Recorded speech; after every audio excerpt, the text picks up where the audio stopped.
natin compared dun sa baseline na bumababa kapag nag-iiba na yung angle of attack. So, bukod sa lift coefficient, dito sa figure 8, meron ding drag coefficient.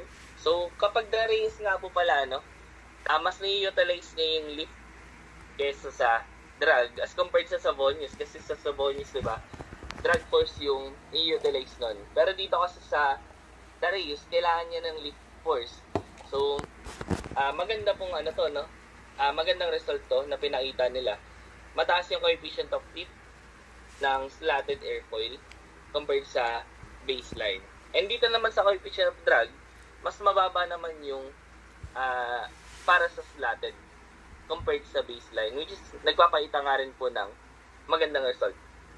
And sa glide ratio naman, pinakita rin nila dito sa figure 9 yung comparison ng glide ratio. Sa glide ratio po pala,